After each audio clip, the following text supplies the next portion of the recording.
All right, everybody, and welcome back to another episode of the Future Ear Radio podcast. I am thrilled to be joined today by Kris Hewitt and Amy Trusler of Pacific Audiology Group. So, Kris and Amy, thanks for being here. How you doing today? Good. Doing great. Thanks for having us. Yeah. Absolutely. So, wanted to have you two on, talk about sort of the past, the present, and the future of Pacific Audiology Group. It's really cool what you guys are doing, and I just figured this would make for a great chat. So, why don't we start with the past? Either one of you can jump right in and just kind of delve into the origin of how Pacific Audiology Group began. I'll let Amy talk about the past because she was here before me. Yeah, perfect. Yeah. Just slightly before Kris. I guess, so the origins of Pacific Audiology Group really started in, I guess, my desire to be involved in education. That was sort of always my primary goal in this field. And I found myself in private clinic ownership, which was a bit of a conscious choice because I felt like it would be slightly hypocritical of me to enter like education without having any clinical experience. Because I know throughout graduate school myself, like often your instructors are telling you how things go, and then you would go to your placements and they would say, oh yeah, is that what your PhD instructors told you that I've never been in a clinic? And so that was always very apparent to me and one of my conscious choices to enter the field. But I always had the pull back to education.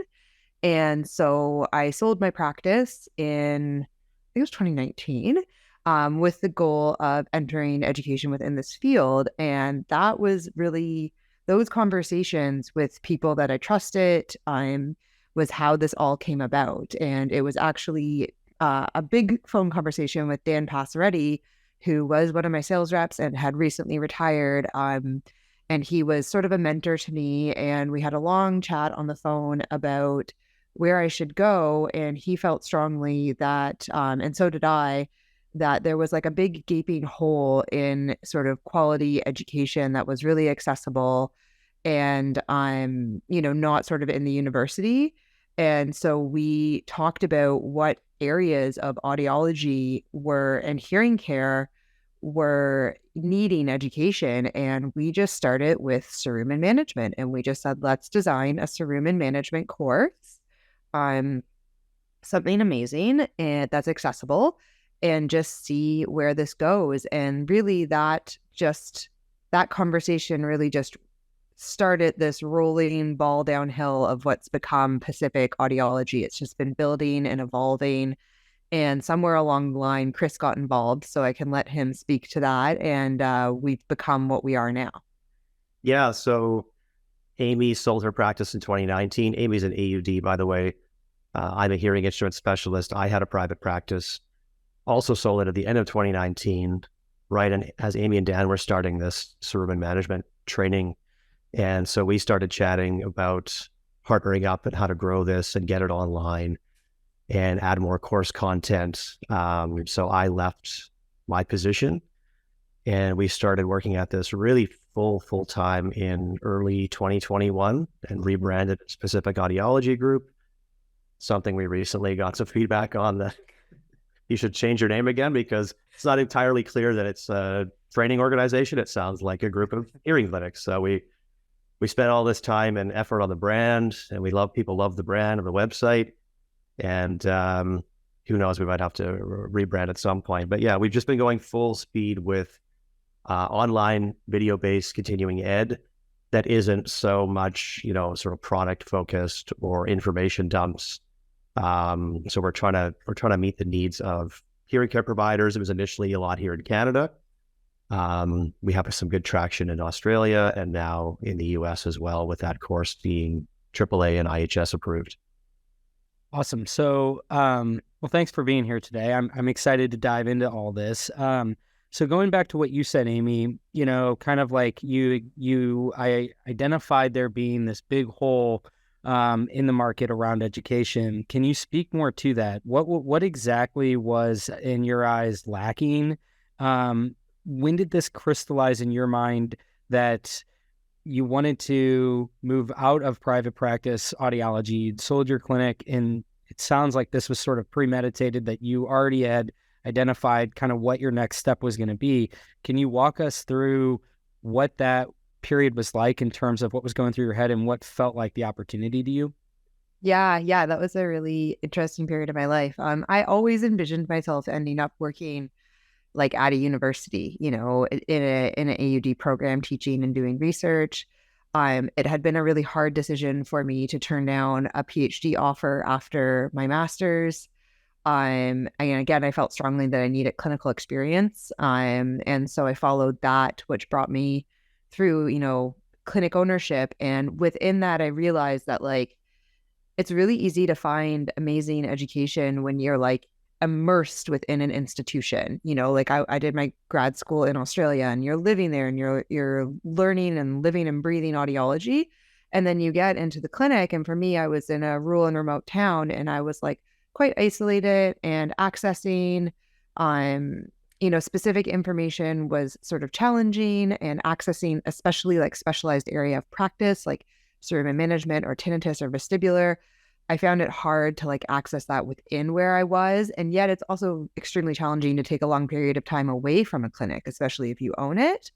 And in general, I am very passionate about like accessibility in education. So just this concept that, and I know some, you know, medical schools and institutions are doing this, but the concept that like you don't want to have to have this brick and mortar where people come to you, that you can bring the education to them. And so that's what sort of started all of this, was taking a really high quality topic that I personally had really struggled to find training in, cerebral management, and creating a course that like anyone could take from anywhere. And then as we saw some success in that, and I was extremely happy because I was doing what I love doing, which is teaching and creating content, the conversation started to be, how can we do this in other areas? And people started to approach us and say, well, there's these other areas where this is needed. And so, you know, another huge area that I really struggled with in clinic was infection control. And so I dove right into that next. And then I had a, pardon? Big shout out to AU. Yes. Huge shout out to AU. And ear impressions, because I had support staff and audiology assistant, and that changed my ability to scale and grow at the clinic, was being able to outsource to an audiology assistant. And a lot of clinicians were asking me, well, how did you train her? And I had designed my own training program for her. And then so getting that online with her, she became a course contributor in that. And so all of a sudden it just felt like I was able to get these trainings and this education out to people that they could take from anywhere. And so that's what I mean when I say like things weren't as accessible. Like not everyone can always go to a conference. And even if you can go to a conference, they might not be teaching that topic. And also just being able to access courses on your own time, like even if it's an hour a day when you're in the mode to learn, being able to pause and rewind and zoom in. Cameras have these abilities now that we're not taking as much advantage of, especially in audiology, like fields far more complex than audiology. And I don't want to say far more complex, but I kind of do. Like people are doing remote stuff in all kinds of fields that we're not quite doing yet, and we can. And I want to be a part of that, a part of someone in a remote community saying, I want education in this. And we're like, well, we can bring that to you. And not only can we bring that to you, we can bring it to you in a really high quality, immersive way on your schedule. And then that levels up everyone. So I can go on forever about this. I probably need to stop talking on this right now, but like, I'm quite passionate about it. This is what happens. No, and we'll get into kind of like exactly the kind of content, because it is, when you say it's high quality, I think that's like what really stands out when you see it for the first time, is that it's very, very professionally done. But I want to stick on this theme of like making these topics and basically like these procedures within the clinic more widely accessible. So for you, Kris, like when did you kind of enter into the fold here, and what got you really excited about what Amy was developing? Just kind of give me a sense of how this whole relationship came to be, and where your head was at when you kind of saw the vision here, and what got you excited. Yeah, for sure. So I was Amy's Oticon sales rep for a few years, so we knew each other that through that relationship. And so that's how she came to me when she was trying to grow this. Her and Dan had this servant management program. Dan's looking to scale down, not scale up in his career, or slow down. He had just retired, and this was kind of starting to grow, and she needed a hand with it. So she reached out to me, knowing that I've got some industry connections and some experience in training, a lot of sales before I had my private practice. And so there was kind of a natural partnership. Actually, Amy and I knew each other, like my clinical job before I left to go work in wholesale. I quit that position, and then Amy kind of filled it the next week, just showed up out of her master's program 10, 12 years ago. So we've known each other since she's kind of been back in Canada for a long time. And so it was a good fit. I have sort of business development experience, and she's really good at sort of driving this thing forward and generating more learning content. So together, just kind of made sense to give this a try, and it's been quite a ride the last couple of years. So very different than, it's an unpredictable business for us, right? It's not a private practice hearing clinic, which most of us are. That's where we work, or you work in wholesale as a sales rep or a trainer.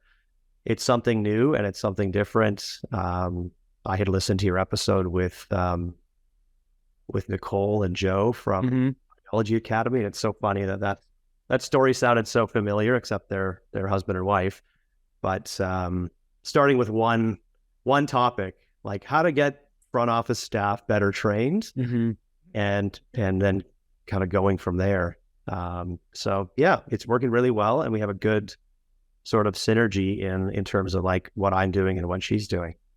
I mean, Amy, you said you can talk about this for hours. Going back to that episode with Joe and Nicole, the thing that really stood out, and it's, I think we talked about this on that episode, which is it's part of a broader theme, which is kind of like one of the things that really gets me excited about what's happening right now in audiology is a sense of like camaraderie and collaborativeness amongst the profession that I haven't been involved in this space as long as maybe you two have, but it just seems like this is kind of a new trend that's happening where you have a lot of it's almost as if the audiologists are kind of taking the onus upon themselves to say like, the best way for us to sort of upskill ourselves collectively is to work together and kind of like nurture that and foster that amongst ourselves.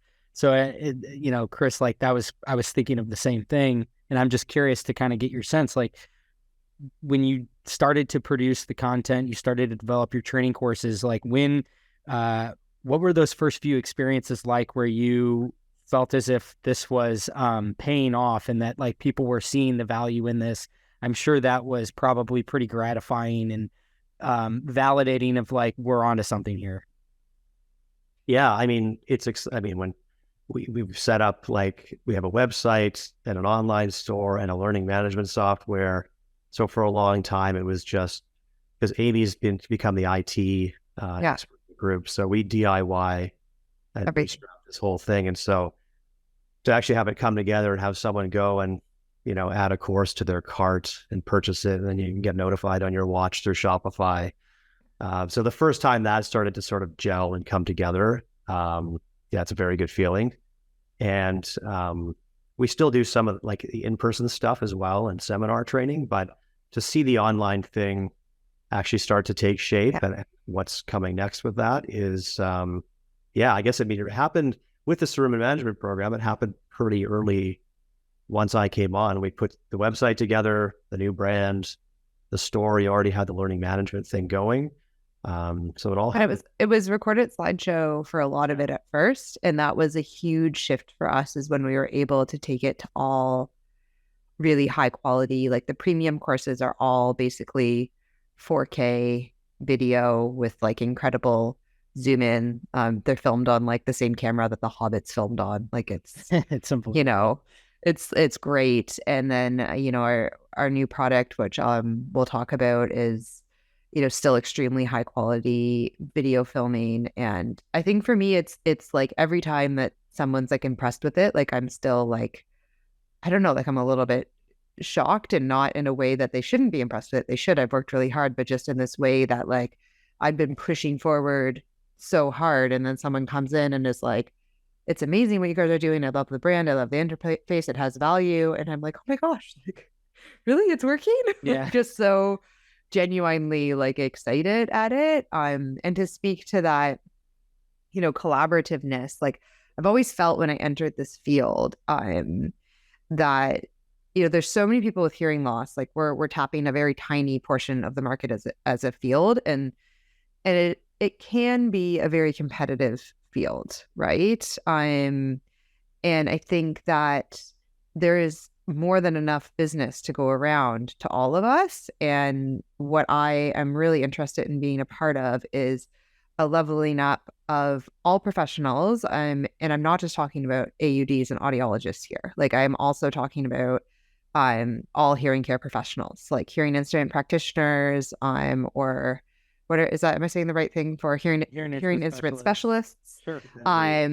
It's just it's very important, because that it's everyone who touches anyone, admin staff, audiometric technicians, anyone who touches anyone who has a hearing loss, like is incredibly important part of the system, and that's the community. And so, that was another reason that I was really wanting to work with Kris, because he has the perspective of a hearing instrument specialist, and I have the perspective of an audiologist. And, Jocelyn, who's done a course with us, she has the perspective of a front desk staff. And it's just all of us together are what encourage people to feel, safe and able to treat their hearing loss and re-engage with their, hearing health. And so Pacific Audiology Group really is aimed to like level up and to create community. And the creating community part is also something is coming through in our next product that we should probably just talk about right now.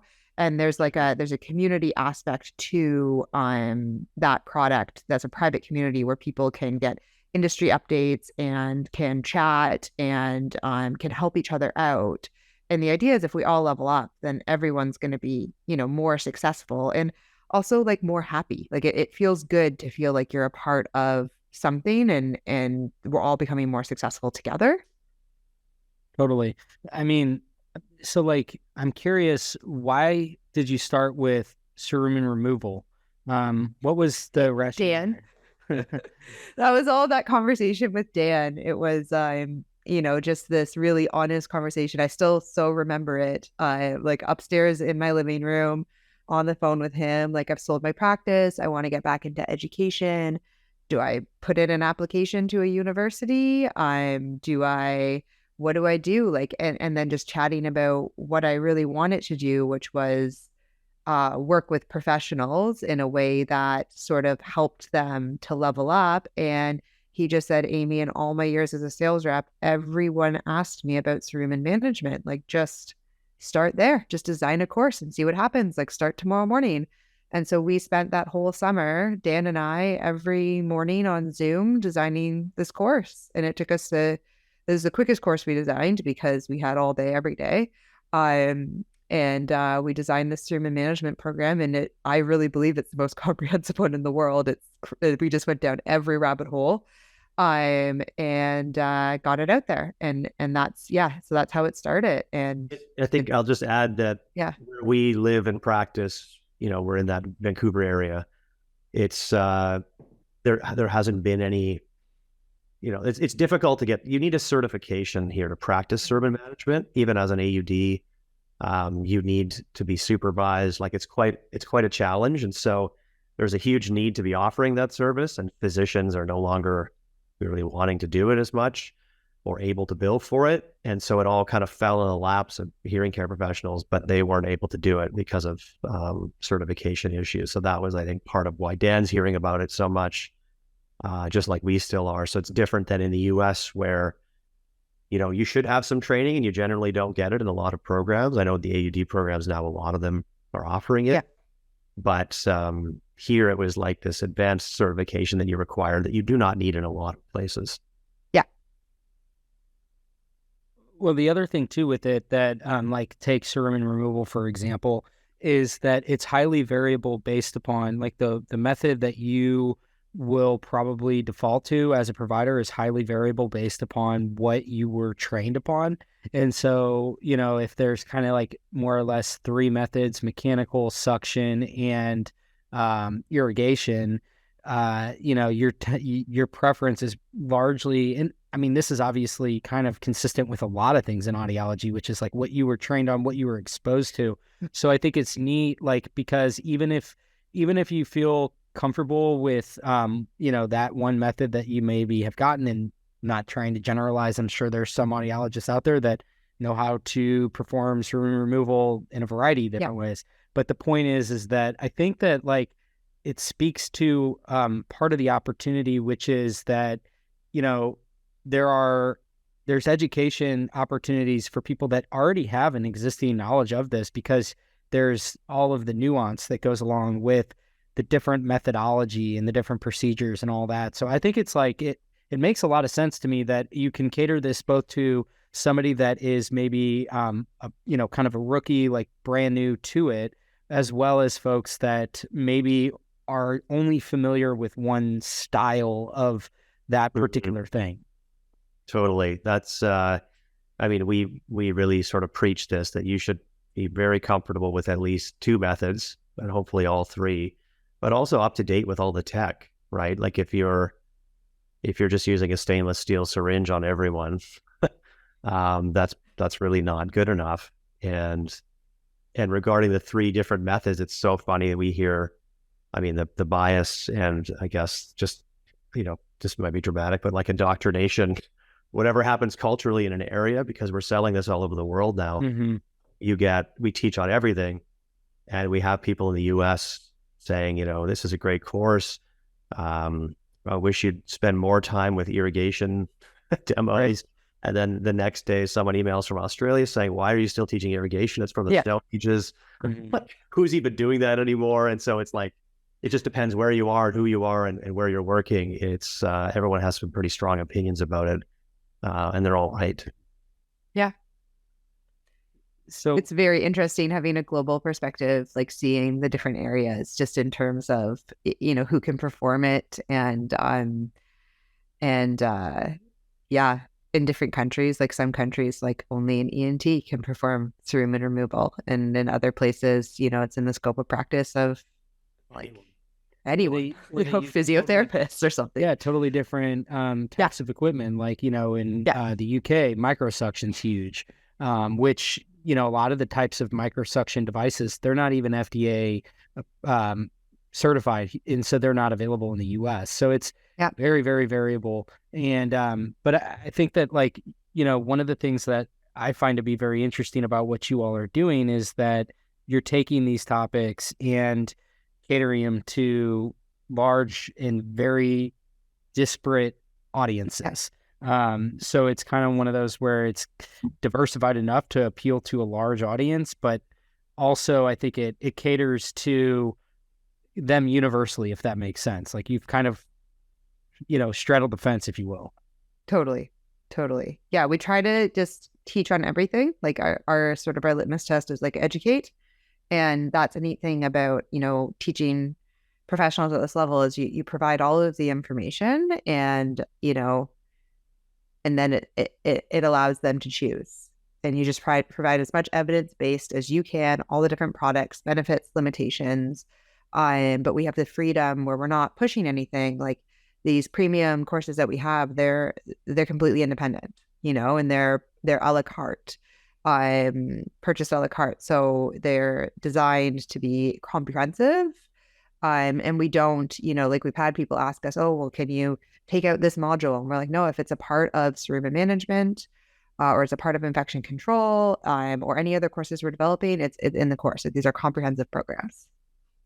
So you mentioned that the camera you're using is the same that they used to film The Hobbit, which again, I mentioned at the top that, the quality of your videos are incredible. Like it's unlike anything I've really seen in this industry. And to your point, it's because you're using some really high-end equipment. So like, how did that portion come to be? And then just in terms of what's it been like with bringing the content to life? Like, you've obviously had a clear idea of here's the kinds of content that I want to create, but obviously it's way different to create the content. So what's that process been like?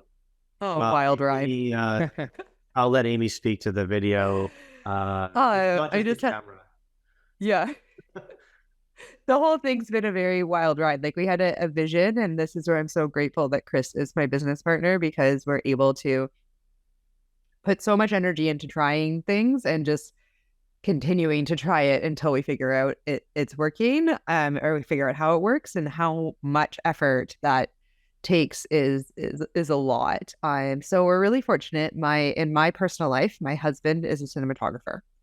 So he has a lot of camera gear. And so when this all came to life, we started to use his camera gear and use his skills. And so our premium courses are all filmed on a red camera, and we have professional lighting, and they're filmed in our studio, which we have an actual 3D studio that's like a clinic. And the effort that took between me and my husband to help set up the look.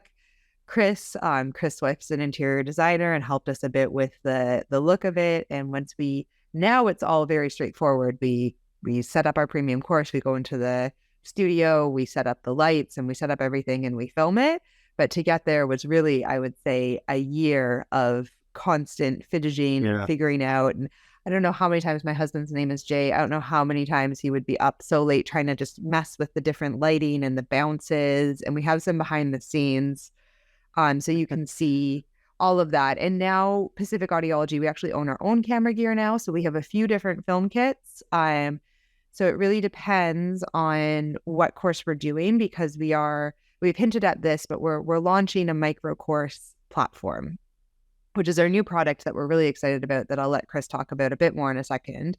But that has a different camera setup, because we can't just have everyone, fly here and film in the studio. So we have a kit that is sort of like halfway in between, that still has lights and stands and is highly complicated, that only Kris and I can set up after a year of bothering my husband to teach us how to do it and learn about light. And then we also have a self-film kit, which is we can mail to somebody and they can film themselves with it has a built-in teleprompter. And that really anyone with no film experience can do. And it's still really HD quality. But for the professional grade courses, it's like if anyone knows Red camera, it's a famous type of film camera, and really big lights and a full teleprompter, and it can be a little bit intimidating. There's a level of nerdiness to this that I had no idea. Film's a big thing here in Vancouver, and so I'm not from here. When you move here, you meet all these people who work in film, and it's just so weird. Probably in St. Louis too, you don't meet a lot of people who work in film, but here it's part of the economy, and Jay's part of that economy. He's pretty into the gear. So the funny thing about our idea with Learn On, this microcourse platform, was the same idea with providing access to this education to anybody, whether you're in Guam or wherever you need some online ed because there's no conferences coming your way. We want to sort of do the same thing for people who want to have something to contribute and something to teach. So we decided to put this mobile film kit together, and you put it together, Pelican cases. Yeah. So we could ship it to your door and you set it up and you could film yourself teaching your course, and we'll host it and sell it and everything.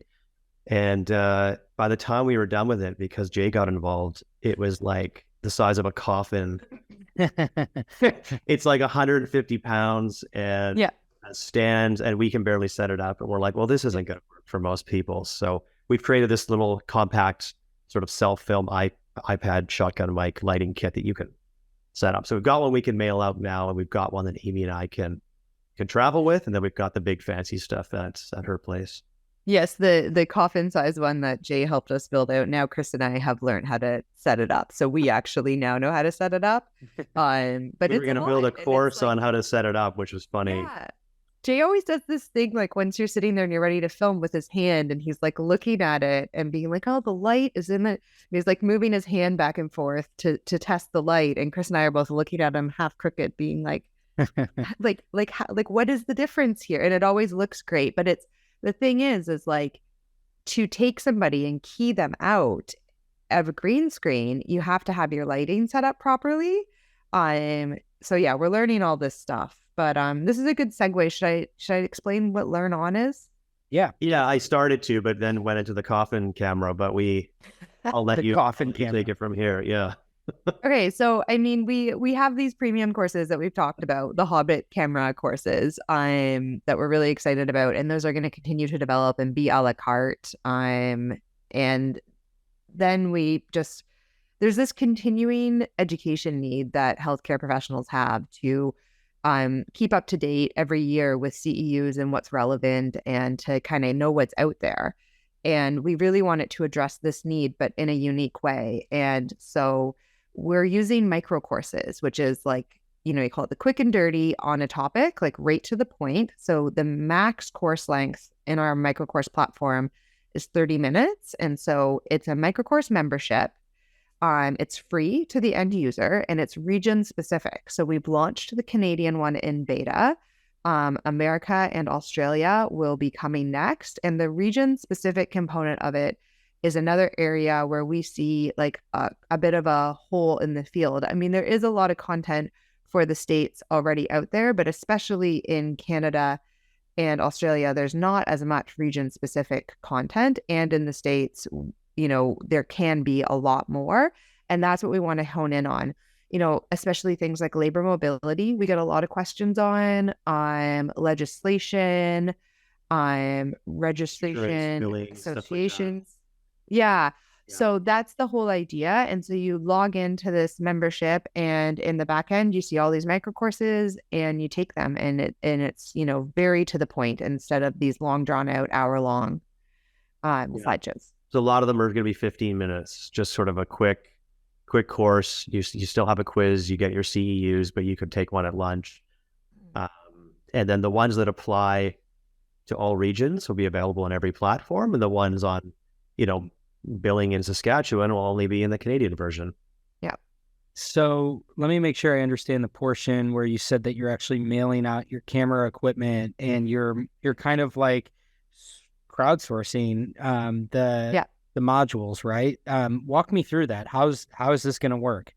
Let's say that I'm a candidate to film something on Pacific Audiology Group's behalf, or I'm a participant on that end. How does this? We should get you signed up right now. So on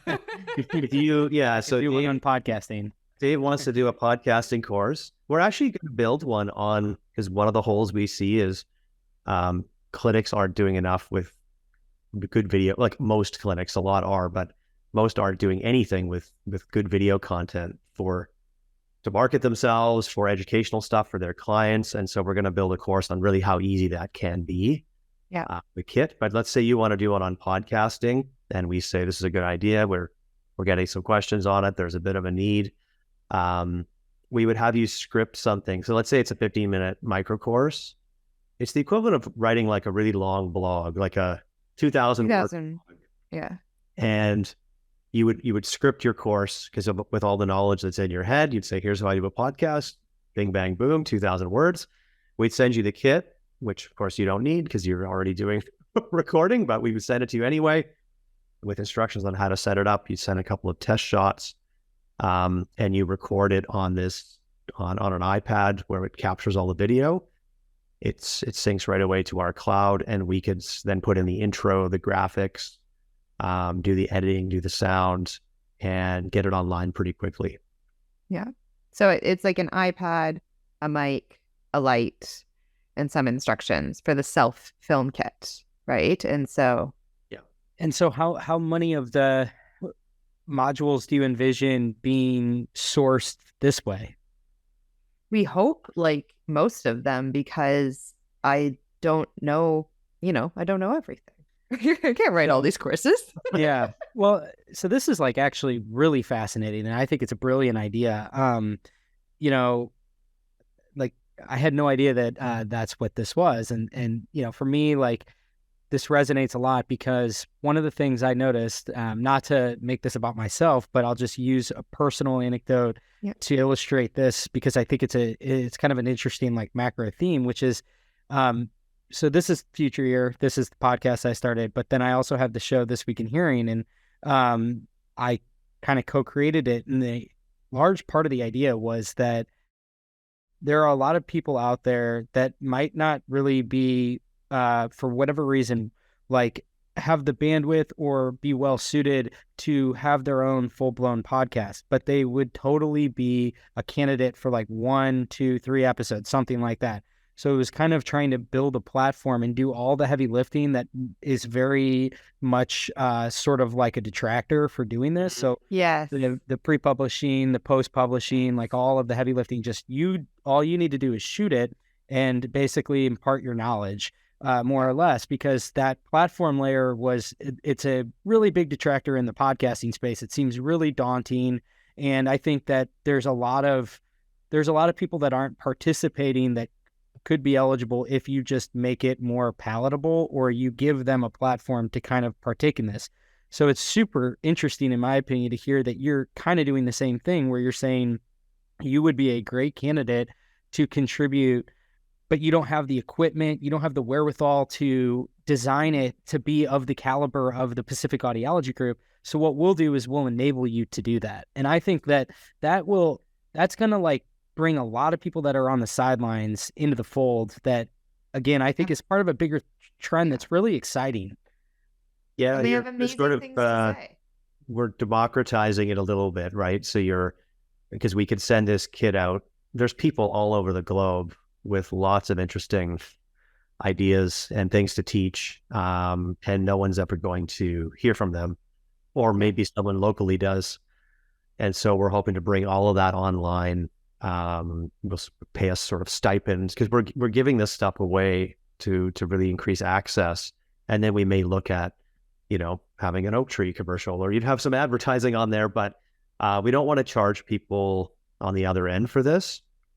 And so there's a way to make it work. And there's a lot of people, I think, that are going to come out of the woodwork once we start to announce this, which is like, it's just happening kind of right now. We're also like announcing it as we go. Like I think that Kris and I are both, like, the way that we like to do business is similar, which is another reason why we're a good fit. But like we've got 4 or 5 courses, launched in the Canadian version of this, and we've just launched it in beta, and we're just like, and most of those are actually global. So like anyone could sign up and take, like, it's health literacy, informed consent, block scheduling, which is such an amazing thing, changed my entire life in the clinic. Block scheduling in 15 minutes, and we just jump right into it.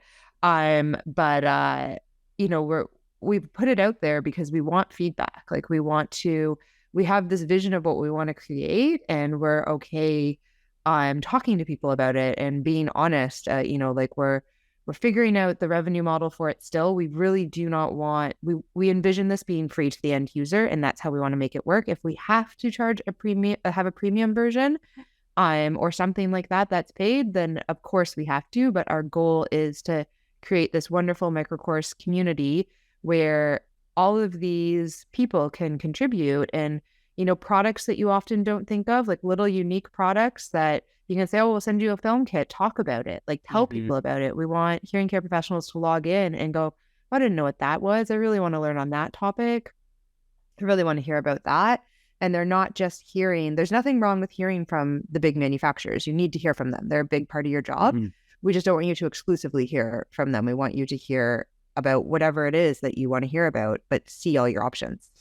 Yeah. And like, I think going a couple things, like one, what you mentioned earlier about like the regional differences. So you could have people that you're soliciting these contributions that are like, here's how this is all done in India. Here's how this is done in whichever part of the world you want to pick from. So, I mean, I think that, again, it goes to that point of like, you can take these topics that aren't really universal, that are variable, and you can kind of like have the variations of all of those.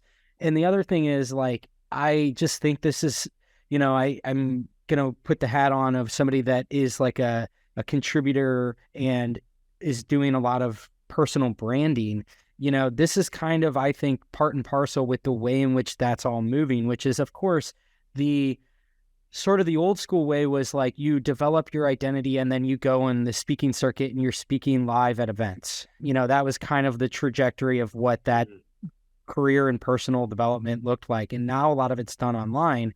And I think that one of the biggest barriers is like the actual content production piece.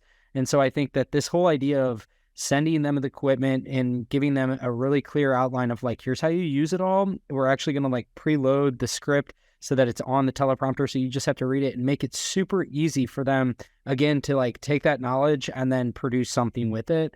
There's, I think, a lot of untapped supply there when you make this really readily available for people. That, again, is kind of an extension of what personal brand building has always been. This is just like the new iteration of it, is like making people's content more conducive to the digital age. Well, and having someone like this was a huge barrier for us when we started, is like course contributors are busy. People who have really interesting things to say are busy people. And so, saying, write an hour-long course on this. Well, it sounds a lot better when you say, can you just write a 2,000-word blog on the most important, to the point thing that you need to say? And then we'll send you a kit and you read that blog out loud in front of a camera. And that is so much easier to digest. So if you're listening to this and you're thinking, hey, I have something to say, give us an email. Absolutely. And we have heard from a lot of people that way, which is really cool. Like the relationships you form from someone reaching out on LinkedIn, which is sort of our main platform, because we are like business to business. So if you are on LinkedIn, follow us. And that is where we've made a lot of neat connections, which is such a cool world to just have that opportunity and that ability to, meet people and say, hey, like, tell me about what you do. I want to tell you about what I do. Right. And again, I think that it's, one of the things I've just really come to learn from doing this podcast is we were kind of joking about it at the beginning, Kris and I, before we started recording, was like, one of the sort of inherent fears of podcasting is, am I going to run out of things to talk about? And what, even in a small little niche industry like this, what you kind of tend to find is that that's not really the fear, or that doesn't materialize in the way that you think it will, because what happens is you tend to just find a lot of really interesting people. And what I've come to learn is like, there's so many people in this industry that have some very, very interesting things to say. And what is lacking, in my opinion, are these modern platforms, more or less, that allow for them to do what they've already always done, but do so in a way that's kind of built for the internet. Yeah. And I remember we had this fear at the beginning, Kris, because we spent like a good few months, like every day, with this membership on our mind. We knew we wanted to do something for continuing ed. We knew we loved the idea of micro courses. We knew we loved region specific. It seems so easy when I say it now to be like, oh yeah, they're launching this product and that's what it is. But to get to that, it's months of dialogue. And we were always like, well, how many topics will we have? Like, what if we launch this and we run out of topics? So we sat down one day with our computers and started typing out what we thought good micro courses would be. Like, okay, well, if we can come up with 10 of these really easily, then maybe it's a good idea. And within 15 minutes, we had like 100 micro courses written down. Yeah. It was crazy. And then we looked at each other and we were like, all right, I guess we, this is great. And then we started talking about, and this is something like that is really apparent on fitness platforms. So if you're on a yoga platform or anything, you see this all the time. Peloton has owned the market for this, but the stackable. So you take a company or a person who says, I want to talk about auditory rehab, or I want to talk about why ABRs are important. And you can do, 3 or 4 different courses that can be stacked in different ways if people just want the intro in this one product or this or that. And I just love that topic because time is what people don't have anymore. People are doing more with less time, and catering to that in education is just going to be really neat. Yeah, I couldn't agree. I mean, couldn't agree more. With Peloton, you mean like basically you do like the bike and then you get like a you should do this stretching exercise right after it. Yeah, that's genius. I mean, like having your content, and again, I think this speaks to what would be so appealing, like from the creator's perspective, is that, you're going to be exposing your expertise and your knowledge to just that many more people. But I think that it's being able to have a mechanism on the back end that is kind of giving the audience related content and making it really easy for them to find the kinds of things that are most applicable to them. And so I think like if you have all of these different tags on there, so you have, this is a Canadian creator, or this is a guy that's in the UK, obviously that's going to be more relevant for that audience. So it's just giving you more ability to filter it for all the different types of people that might want to consume that. Totally. And we don't even know, right? Like we want to hear from people what they want to know. We got the most interesting inquiry the other day that said that, people in one of the states in the US want to know the protocol that ABRs are doing in Ontario. There's something about that protocol that people want to know. And you're like, oh, cool. Like I didn't know people wanted to know that. We can help make that connection. I mean, it's interesting that you use that specific example, because like, this is something that I find, again, like there's just so much variability. So you take newborn screenings, for example, clearly there's some sort of governing body, or there's an influential body that's in some states having enough of a voice to say that we should do ABR as the default for newborn screenings. In other states is EOAE, and then if you have a refer, then you do the ABR. But it's like, why are some of states gravitating toward that? And so if you could have content that's that granular, I think it's super fascinating, because I'm sure it's like one of those things that's like, it's a sidebar conversation that, that are, these kinds of conversations are going on like all the time behind the scenes within every type of piece of the industry and of all the facets of audiology. So if you can start to cater to that, it might be a niche little pocket that you're appealing to, but those niches are so hungry for more information that's like highly relevant to them. Totally. And I guess the medium is just changing, right? As you're aware, it's podcasting and video, and we're trying to get things, built efficiently and quickly that are not, just not the recorded slideshow. I think the recorded slideshow is like, I don't know what you'd compare it to, like a silent almost. Like it's just people get tired of digesting them. We do as well. And so it's important to find a way to make it like captivating. Even if it's only 15 or 30 minutes, it still has to grab someone's attention so they want to do one more.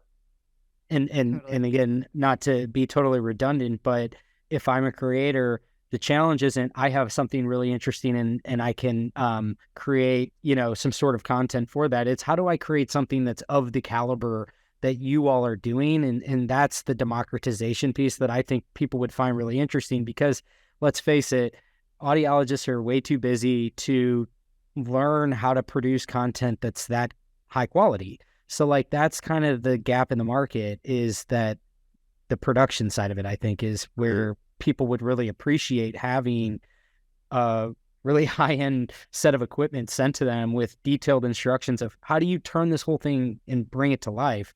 That's a really innovative aspect of this that I think is so cool that you guys are doing.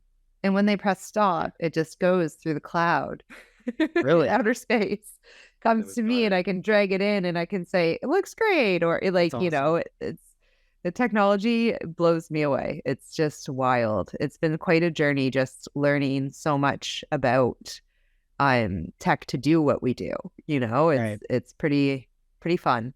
But it's not something that you learned overnight, right? Like this has been the story of your company, is how do you as an audiologist, like, yes, you're married to someone that's in the film industry, so you have that luxury, I guess, but you still had to sort of learn from scratch of how do you make that, how do you make like this whole regime of content that could be brought to life? Like, how do you actually do that? And build a website, build a mailing list, learn how it all works. Like fortunately, I used to do a lot of editing for my husband, like the selects editing when he would go on a film shoot. So looking at, an editing software wasn't completely foreign.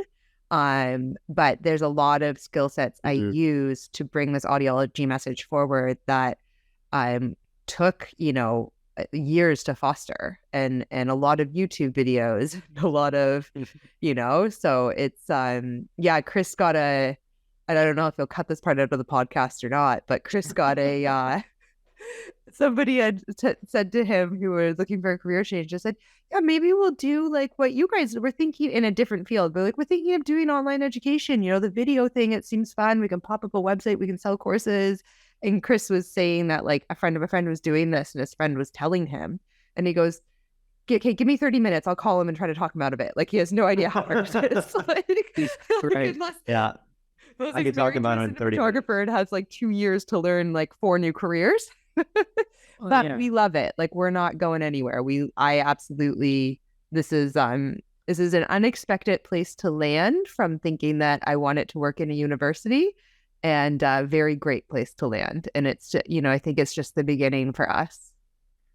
Yeah. I mean, again, like I'll go off of I've probably had over the last year, 5 to 7 different conversations that are somewhat in this vein, which is, whether it was, with Joe Nicole or just some other people that I've had on, where it's like, how do we kind of like bring audiology into the modern age from a content standpoint, where, because again, a lot of this stuff actually already exists, but it's antiquated in the old modality. So a lot of it's like in person, and we've discussed throughout this whole conversation of why that's so limiting.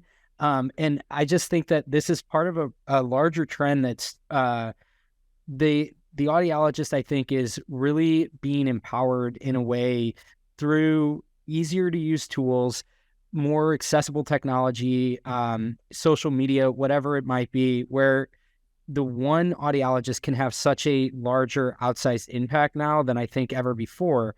Because in the past, it was like you were really just limited to however much exposure you could drum up more or less in person, maybe through, the academic avenue, through the, having a textbook or something like that.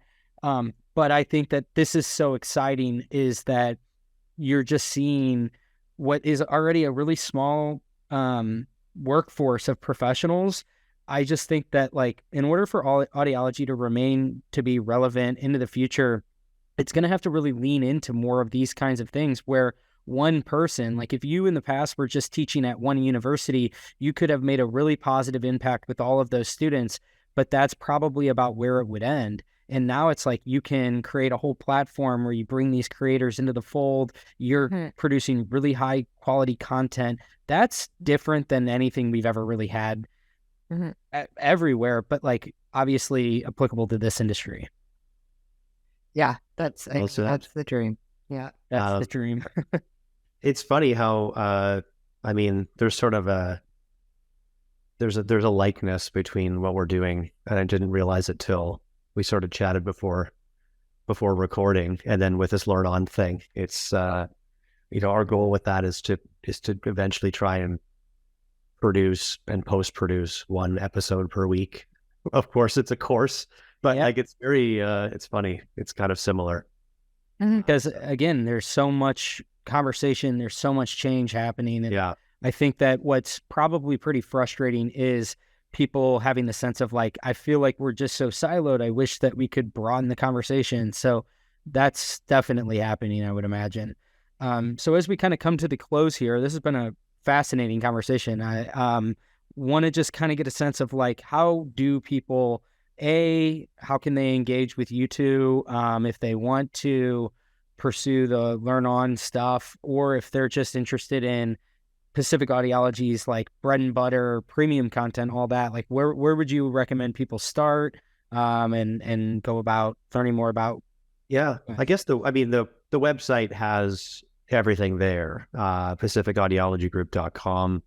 You can browse, like the sermon management training and all that stuff that's available a la carte.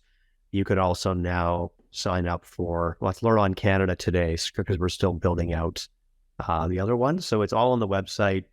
And if people have questions or want to contribute or, any inquiries about whatever it is, group training, what's the next course, info@pacificaudiologygroup.com. And then LinkedIn, we're always on LinkedIn. My wife always jokes, because I'm not on social media anymore, except for LinkedIn. If I take a photo, she says, are you gonna post that on your LinkedIn? Like a photo of a cat or whatever.